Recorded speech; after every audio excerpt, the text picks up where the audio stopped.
Madame, Monsieur, bienvenue à cette autre émission de Zoom Appalaches. Alors, aujourd'hui, j'ai le plaisir d'accueillir non pas une, mais deux invités.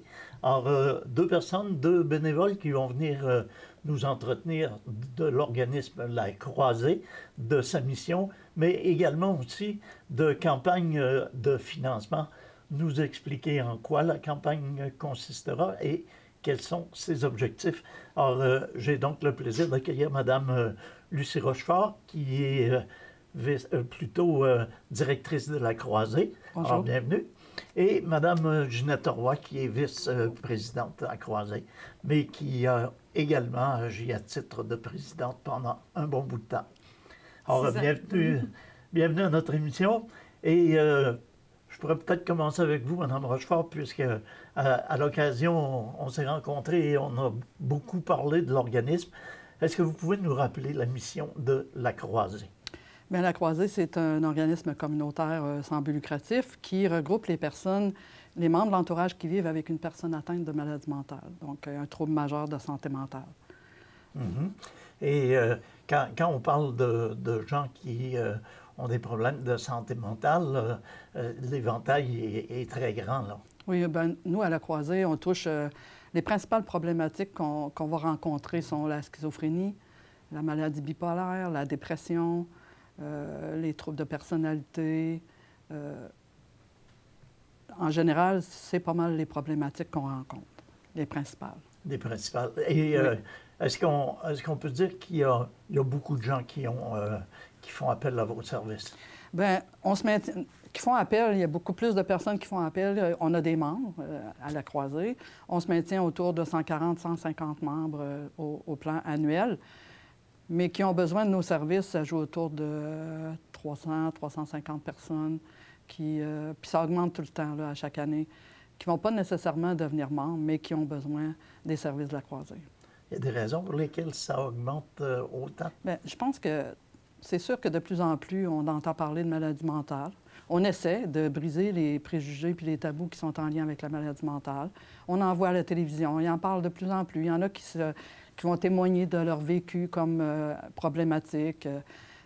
C'est plus ouvert un petit peu au niveau des médias. Donc, bon. Puis, si je comprends bien, là, il n'y a pas seulement les gens qui sont atteints de maladie mentale qui sont chez vous, mais il y a également aussi leur entourage. C'est-à-dire que nous, on reçoit les membres de l'entourage. Parce que les personnes qui vivent avec la problématique, ils vont aller à l'organisme, on va plus les référer vers l'organisme qui s'appelle Le Havre, ici, sur la rue Notre-Dame. Nous, c'est vraiment toujours les membres de l'entourage le plus possible. La famille?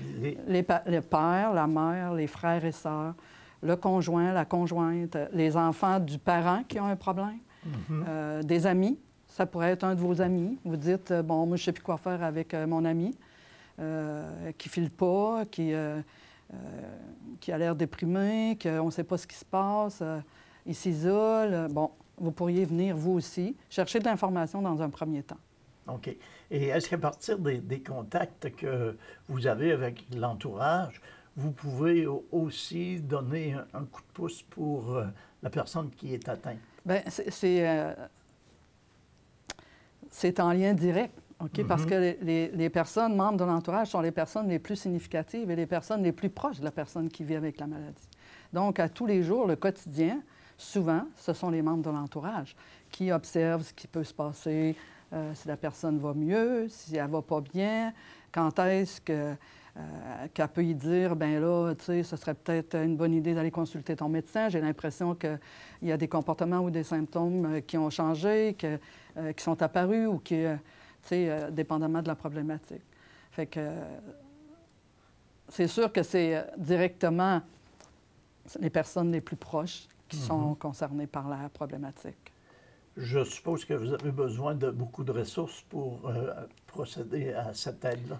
Beaucoup de ressources. Moi, je suis à temps plein à 35 heures semaine et j'ai un 28 heures semaine qui sont remplis par 2 intervenantes éducatrice spécialisée.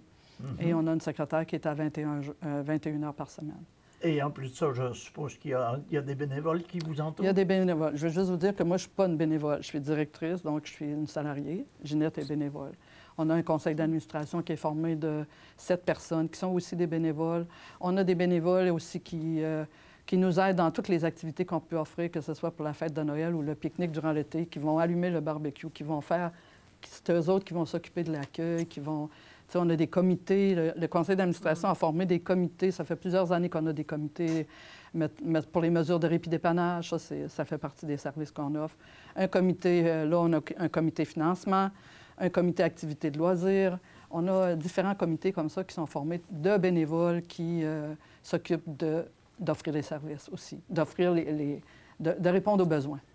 Madame Roy nous écoute très attentivement. Alors on va aller de son côté. Madame Roy, vous êtes ici pour nous parler particulièrement des activités de financement et une en particulier là, qui est en cours au moment où on se parle. Oui, c'est commencé.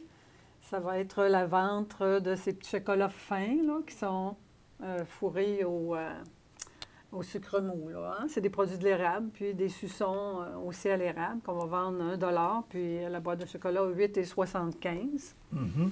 C'est une campagne qui est commencée depuis un bout de temps? Ça fait pas longtemps, ça fait peut-être 2 semaines qu'on a commencé à en vendre un peu, là. Mm-hmm. Mais on va tenir comme les genres de kiosques, je peux dire. En tout cas, on va avoir une table chez Rona et puis chez IGA, début décembre, là, 8 décembre.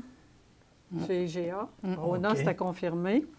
Et puis, on va avoir d'autres activités pour la Saint-Valentin. On a prévu donner une autre blitz là, de vente. Ça va se faire durant l'année un peu. Là. Puis, on va avoir un souper, un moment donné, bénéfice aussi, parce que notre financement, au niveau, on a une subvention du ministère. Puis en 2015-2016, on a eu 1 d'augmentation. Et puis, il y a des années, on a eu 0,9 ou 1,2. Tu sais. 2016-2017, on va avoir ça, 1,2 %. Donc... On ne peut pas dire que c'est l'abondance. Non, non. Tu sais, il y a eu des coupures partout, mais nous autres, on indexe un peu, mais à un moment donné aussi, il faut... Cette campagne-là va se prolonger jusqu'à quand? Quand on parle de la vente là, on veut faire un blitz à Saint-Valentin, puis on va faire autre chose pour Pâques. Pour Pâques, ça va peut-être plus être le souper bénéfice. Ça veut dire qu'on va se rendre jusqu'au mois de mars? À peu près. À peu près. Vous avez un objectif financier qui est bien établi ou si... On n'a pas établi comme tel d'objectif cette année. Là. On y va comme ça. C'est notre première expérience là, de cette façon-là. On a déjà eu, comme il y a eu un spectacle No et Mon, un spectacle d'humour où est-ce qu'ils nous ont remis un montant. Ensuite, il y a quelqu'un qui prépare des rallyes maison qui se vendent dans certains dépanneurs. Alors, vous pouvez nous en nommer des endroits où on peut se le procurer? Il y en a un à Saint-Noël, Thibidou, je pense, c'est ça? Oui, puis à Coleraine. Le dépanneur à Coleraine. OK. Il y a un Robinson. Hein? Alors, oui, Robinson. On se procure le rallye maison. Il y en a à la Croisée aussi. Les gens viennent en chercher à la Croisée aussi. Donc, on donne un certain montant. 5 On effectue le rallye en question. Oui. Puis, je suppose que les gens ont un certain temps pour le faire. Oui, c'est 2 mois, généralement. 2-3 mois. Comme là, ça va être le rallye des fêtes. Généralement, c'est, mettons, 4 ou 5 par année. Il y a des bénévoles qui préparent le rallye aussi. Là. Ça fait que c'est beaucoup d'heures de préparation et qui offrent. Mais c'est bien, les rallyes, ça fonctionne quand même. Ça a commencé tranquillement et là, les gens, ils participent de plus en plus. Puis ils ont l'air d'aimer ça, les rallyes. Je sais que... Parce qu'on veut aussi maintenir nos activités. Hein? On a des activités intéressantes à la Croisée, des activités de groupe. Et puis, je peux en nommer. Il y a toujours une activité peinture, une activité de danse, une activité cerveau actif. Des fois, on a déjeuner de la rentrée, on a quelque chose pour Noël. Durant l'année comme ça, parce que les gens ont besoin de répit aussi, ont besoin de se regrouper, se retrouver pour échanger, puis... savoir des fois comment ça va. Puis, les gens qui vivent les mêmes problèmes, finalement. Oui, ou semblables, oui. Mais c'est aidant, c'est enrichissant. Puis on crée des liens comme ça parce qu'on sait que c'est des gens qui vivent des choses un peu comme nous. On se sent bien compris. C'est au quotidien, les problèmes en question. Oui, c'est ça. Puis c'est ça. Je déplore souvent le fait que des gens sont isolés, puis ils sont seuls, puis des fois... c'est difficile. C'est très Est-ce difficile. est-ce que les gens hésitent à faire appel à vos services, à vous consulter? Bien, des fois, je me le demande. Je me dis souvent, les gens restent seuls, isolés dans leurs problèmes. Puis je leur dis tout le temps, il ne faut pas attendre d'être à bout de souffle, là, d'être exténué. Venez avant. Vous savez que la croisée, ça existe. Mais avec le protocole d'entente, Julie va en parler là aussi. On va probablement avoir plus de demandes. Oui. Oui, on en parlera devancer. vers la fin de l'émission, là, Oui. le Bon. protocole d'entente, là, qui Donc, est une nouveauté. Oui, fait que on devrait avoir encore plus de demandes. Alors, tu sais, augmenter des heures pour le personnel ou développer. Tu sais, on aimerait ça, des fois, avoir un local à Disraeli, tu sais, dans la région, tu sais, ou à East Broughton. Là, vous êtes installé à quel endroit, là, physiquement, là? C'est autrefois l'église Saint-Noël. OK.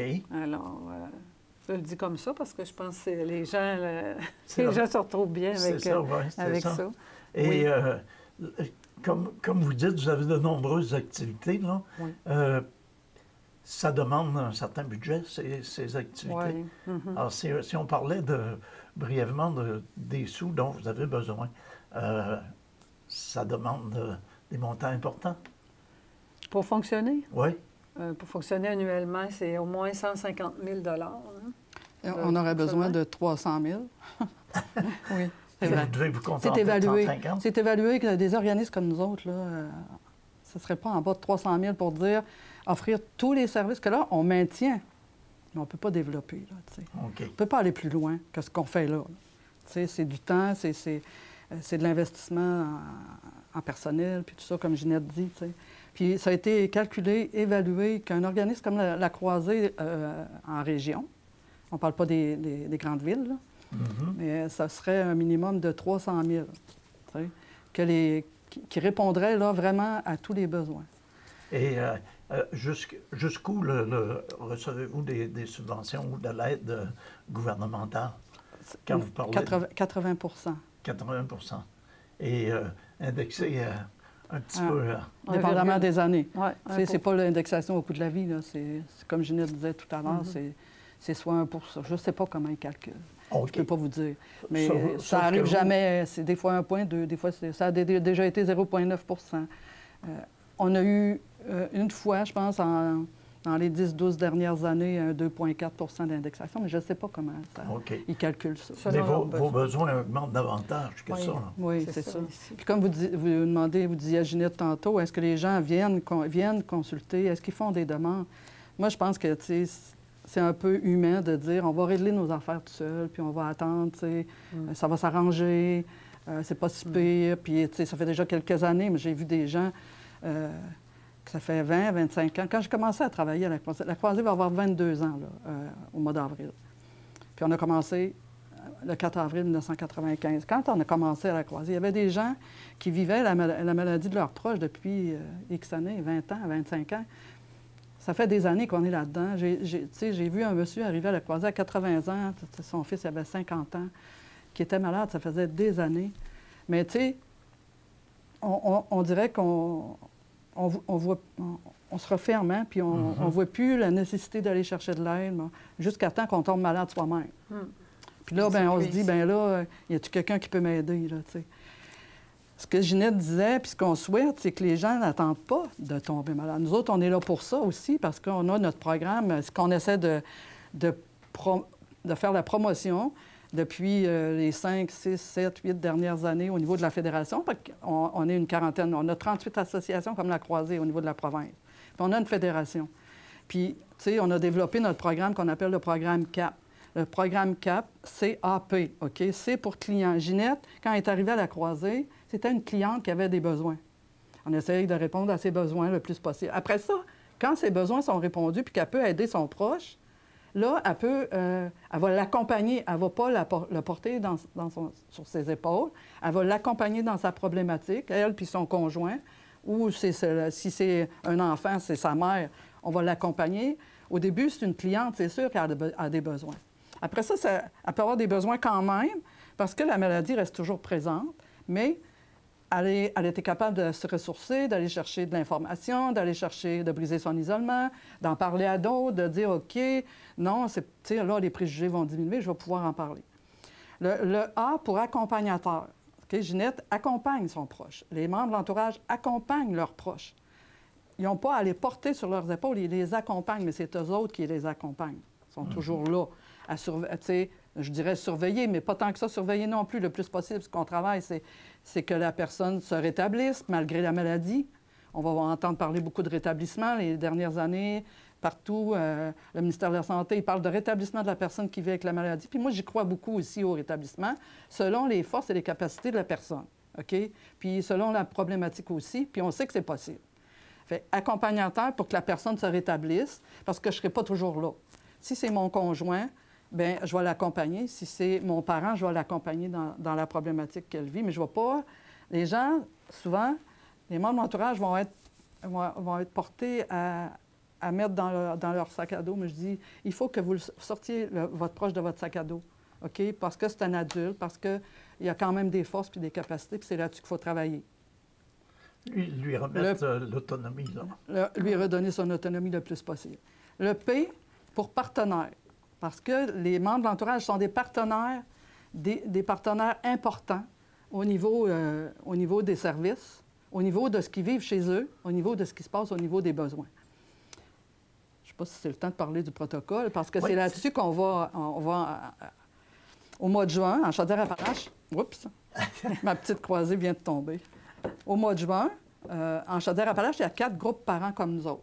La Croisée, à Saint-Georges, le Sillon, à Lévis, le Contrevent, et à Montmagny, ça s'appelle l'Ancre. Et au mois de juin, le 30 juin, on a signé un protocole d'entente avec le Centre intégré. OK?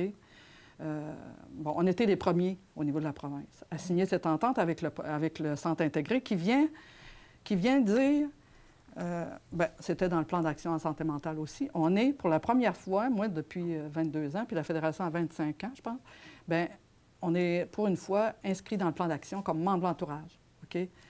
Donc, là, il y avait des points qu'il faut répondre à ces points-là. Et le Centre intégré, ici, Chaudière-Appalaches, a signé le protocole d'entente qui vient dire, OK, quand il va arriver une famille, un membre de l'entourage avec une personne qui est malade, bien, on va l'orienter systématiquement. C'est pas un mois plus tard, c'est pas 6 mois plus tard, puis c'est pas 1 an plus tard, ça va être là, systématiquement. Là, comment ça va se faire? Ça va tout... Okay. Mais depuis le mois de juin, on a signé ça. Orientation systématique des membres de l'entourage quand ils arrivent à l'hôpital. Vers la croisée. Vers la croisée. Référence. Puis... implication des membres de l'entourage dans le plan de service de la personne, avec l'autorisation de la personne. Donc là, il faut changer toute la dynamique de relation intervenant. Puis on va briser l'isolement. Puis on va briser, puis on va travailler ensemble. Tu sais, la personne, elle va être là. On a vécu ça déjà. Tu sais, on ne sait pas comment tout ça va se réorganiser, mais on avait déjà... ce qu'on appelait des tables de concertation, des PSI, où on faisait des plans avec la personne qui vit la problématique, les membres de l'entourage, les intervenants qui sont dans le dossier avec elle. Si c'est le travail est là. Puis là, on regarde ensemble, c'est quoi les besoins de la personne, c'est quoi les besoins, qu'est-ce que les membres de l'entourage peuvent faire pour toi. Si c'est nécessaire de dire, regarde, tu veux ton autonomie, bien, moi, je vais travailler avec tes parents pour qu'ils te la redonnent, ton autonomie, OK? Donc, ça se peut qu'ils disent oui, mais ça se peut qu'ils disent non aussi des fois. Fait que, tu sais, ça vient engager un peu le Centre intégré de dire, tu sais, c'est parce que ça fait des années qu'on en parle, là, tu sais, que les membres de l'entourage, c'est important qu'ils soient aussi présents, parce que c'est eux autres qui sont les plus proches. Les premiers intervenants. C'est les premiers intervenants. Tu sais, dans la semaine, là, je peux bien croire, tu sais, qu'ils vont aller voir l'intervenant, ils vont y parler, ils vont aller voir le médecin, ils vont aller voir... Mais qu'est-ce qu'ils vivent chez eux, là? Bien, c'est les personnes de l'entourage qui sont les plus significatives, qui vont être capables de les aider. C'est ça. Hein? Puis là, avant ce protocole d'entente-là, bien, les gens de l'entourage devaient faire eux-mêmes le des fois, tu sais, je ne peux pas dire qu'ils n'ont pas été référés jamais, là. Mais c'était pas systématique, puis c'était pas, si on y pense, on va le référer, parce que je l'ai vu, ça, à la croisée. Tu sais, des gens que ça faisait 1 an que son mari était malade, puis elle venait juste de le savoir, tu sais, qu'il y avait un organisme pour elle, parce que là, elle est en train, elle-même, de craquer. Tu sais, c'est avant de craquer, on a ça comme je ne sais pas comment le dire, là, un mais site Internet. c'est notre réseau, hein, le réseau québécois avantdecraquer.com. C'est le réseau des 38 associations qui dit, bien, avant de craquer, il faut que je fasse quelque chose. Vous parlez de rétablissement tantôt. Le rétablissement de la personne atteinte là, de maladie mentale ou de problèmes de cet ordre-là, il est possible dans quelle mesure? Il est possible dans la mesure où la personne accepte l'aide, pour commencer. Accepte. Je ne vous dis pas d'accepter dans le sens de se résigner. J'ai cette maladie-là, je fais une dépression majeure, je me résigne. C'est pas ça, le rétablissement. Accepter, c'est bon, OK, il va falloir que je m'adapte. Si c'est la schizophrénie, si c'est la maladie bipolaire, il y a des choses qu'il faut que je m'adapte. C'est sûr que c'est pas... c'est nouveau. Faut que j'essaie de travailler pour accepter ça. Après ça, quand la personne accepte, c'est qu'elle va aller consulter. Elle va accepter que les parents soient ou les membres de l'entourage soient au courant de ce qui se passe un peu. On ne veut pas savoir tout son intérieur, mais comment on peut t'aider? Comment on peut t'aider? Hein? Pour te rétablir le plus possible. Puis oui, tu peux retourner travailler. Je viens de finir de lire un livre qui était de Martin Lepage, je crois, une personne schizophrène. Travailleur social, père aidant. OK? Et j'ai réussi à faire mon bac. Ça m'a pris du temps. Parce qu'à travers les symptômes de la maladie, c'était pas facile. À travers le jugement de mes collègues à l'école, puis tout ça, c'était pas facile. Je comprends pas tout le temps ce qui se passe, puis tu sais. Mais j'ai réussi à faire mon bac. Aujourd'hui, je suis travailleur social. Puis lui, il disait, j'aime mieux dire que je vis avec la maladie mentale, mais j'ai réussi à m'adapter puis à me rétablir. Je suis capable d'être père aidant, donc je suis capable d'aider les personnes qui vivent la même problématique que moi. Plutôt que de dire j'ai des problèmes. Je suis une personne qui a des problèmes en santé mentale. Et je peux avoir la maladie mentale qui s'appelle la schizophrénie, mais c'est tout. Je suis une personne qui vit avec la schizophrénie. J'ai plein de problèmes. Là. Je ne suis pas tous les problèmes. Je ne suis pas juste malade. Je ne suis pas l'ensemble des problèmes. C'est ça. Fait que là, j'ai fait, OK, c'est encore une autre façon d'expliquer comment, lui, il voyait sa maladie, comment il peut se rétablir. T'sais. Alors, on pourrait peut-être terminer en rappelant une des raisons pour lesquelles vous êtes ici, la campagne de financement que vous allez mener ou que vous menez. Vous pouvez nous rappeler l'objet de cette campagne-là? En tout cas, on invite la population à nous encourager, à nous aider aussi dans le financement.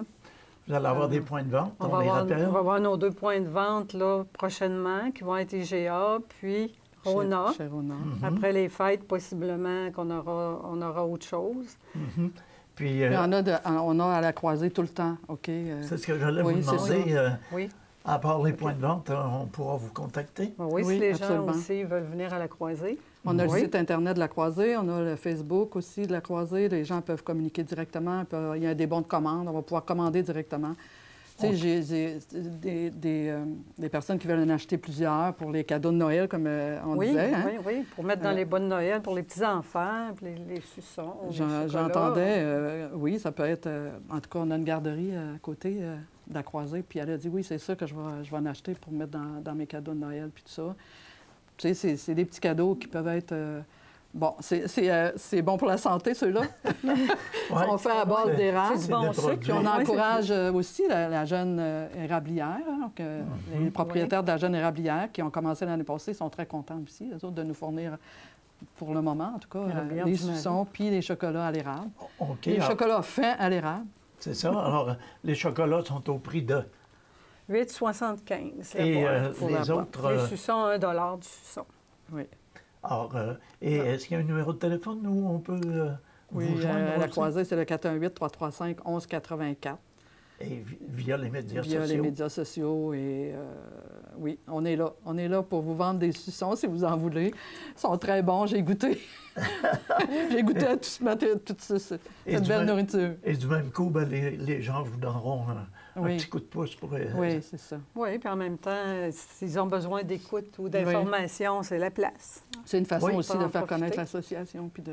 Oui, exactement. On peut aussi s'adresser aux gens qui vivent peut-être la problématique puis qui nous écoutent.